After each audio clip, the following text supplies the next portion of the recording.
Okay, so apparently I can only do it in segments of I don't know how long, but not very long. Um, but I'm gonna continue where I left off. I was saying that I don't, as a white person, I don't really associate with a cultural group. Like I don't claim to be part of a, I don't know, a cultural group. It's just kind of an abstract idea for me. Because being white, I'm the majority. Like whatever, I'm just American. I don't know. So we just kind of thought about it, and a lot of times people throw around the term ethnic as in to mean like anything but white. But if you think about it, white people are an ethnicity too. Just because we're white doesn't mean we don't have an ethnicity or a background or culture or anything like that. So we went ahead and like defined what white culture was. And just briefly, some of the ideas that we tossed around is like, white people have a culture of systems and regulations and schedules.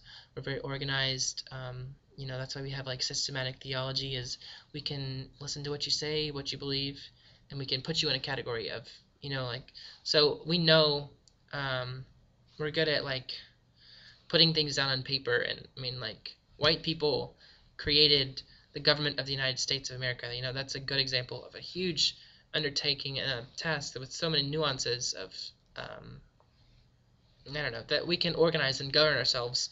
Not to say that other cultures can't govern themselves, that's not what I was saying, but that we have a history of doing well with those sorts of things. Um, and we also talked about being a culture of coffee shops and drinking coffee. I don't really like coffee that much, but some of the other people identified themselves, as in that way. Some people as a culture of football. We place a lot of importance on sports, which I think is kind of silly. But as a culture, that's what we do. That's how we work.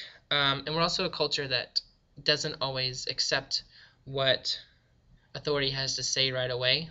We kind of take it and look at it, examine it, question it, and then give it back, saying, okay, this is what I want to do. This. So we don't always like take what we're given right away, as far as like accepting authority.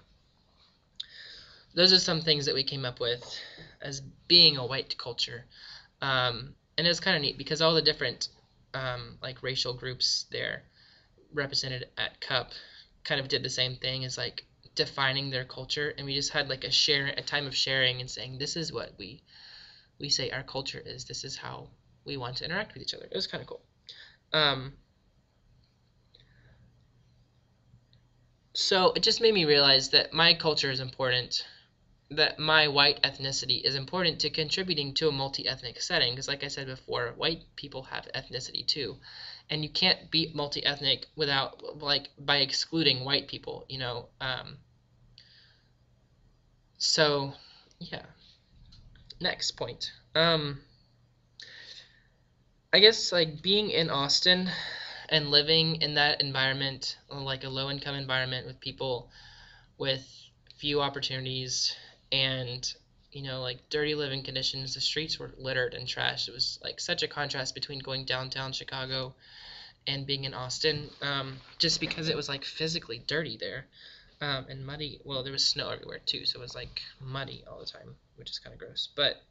Um, but aside from that, even just the opportunities and the privileges that those people are given, um, and also like one of the activities that we did that I'm not allowed to talk about because they want like other students who go to CUP to experience it for the first time themselves. Um, but that activity that I'm not allowed to speak about helped me to realize um, that I was born with privilege, and I may not be like upper class America, and I'm not even upper middle class America. I'm just kind of like middle to lower middle class America. Um, I was born with so much more privilege than these people. Like now, I have I'm reaching the point of having a college education, God willing. Um, and just like to get to that level is so rare in this community, and so it just helped me to realize that I am privileged, that not everyone is born with the same privileges that I'm born with. Um,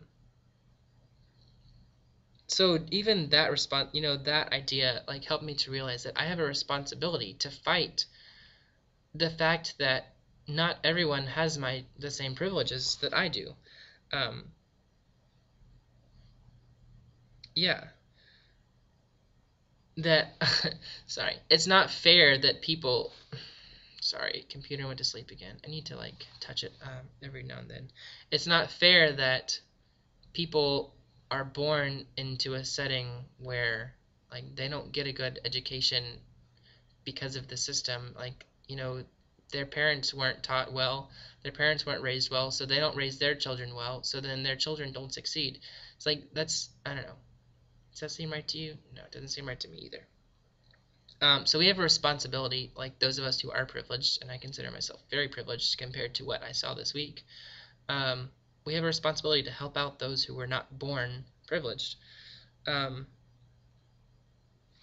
and it also made me think, I'm going to talk more about this later too, is the Austin community, the community that I just described, maybe not so drastically, but there is definitely this community in Charleston, um, and I grew up very close to it. I didn't grow up as someone, obviously I just described how privileged I was, but there are people in Charleston who are disadvantaged, and there are people in Charleston like within 2 blocks of my house who are very disadvantaged.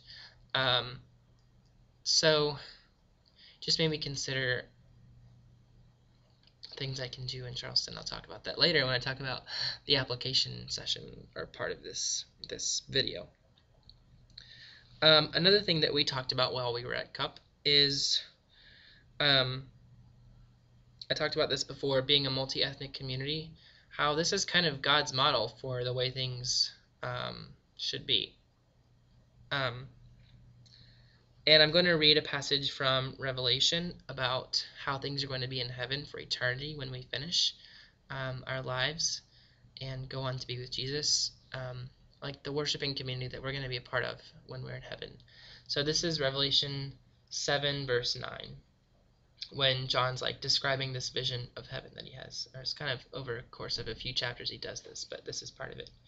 Verse 9 says, "After this I saw a vast crowd, too great to count, from every nation and tribe and people and language, standing in front of the throne and before the Lamb. They were clothed in white robes and held palm branches in their hands, and they were shouting with a great roar, 'Salvation comes from our God who sits on the throne and from the Lamb.'" So a couple things I want you to consider. First says, after this I saw, our first part of the verse 9. There's actually 9 and 10, by the way. After this I saw a vast crowd. So a crowd is what? A large group of people, a vast crowd, a huge group of people. Too great to count, from every nation and tribe and people and language. So that kind of covers any kind of division you want to place, like nation, political nation, tribe, like family groups. People is like kind of a larger term of ethnicity maybe, and language. Languages are a huge barrier between people. But all of these people are together in a vast crowd. It doesn't say like there was a crowd of white people, and there's a crowd of black people, and there's a crowd of yellow people, there's a crowd of brown people, and there's a crowd of red people. It was like, no, there's one crowd worshiping God. Another thing is like what they shout with a great roar is, "Salvation comes from our God." Like all of these people are saved. God saved each one of them. God didn't just save the white people, the white church. God saved all of them, and they're all together in this as humanity worshiping God. So in heaven, it's not going to matter what our ethnicity is. Obviously, I just read that. Like the people were right next to each other. They didn't care. They were worshiping God. It was centered around God. It wasn't centered around themselves and their skin color or their cultural background. So basically, God calls us to, or not, He doesn't mandate it, but He sees multi-ethnic worship as a beautiful thing. And being a part of InterVarsity and being at Emory, I've experienced that it is a beautiful thing to worship alongside people of different ethnicities, different skin colors, different cultural backgrounds, and also to experience different ways of worshiping. That was another theme of this week that I'm not going to go into because I'm already going on 20 minutes here. So that's kind of the end of part 2, and I think it's good because I think this thing times out at 10 minutes. It'll cut me off, I think.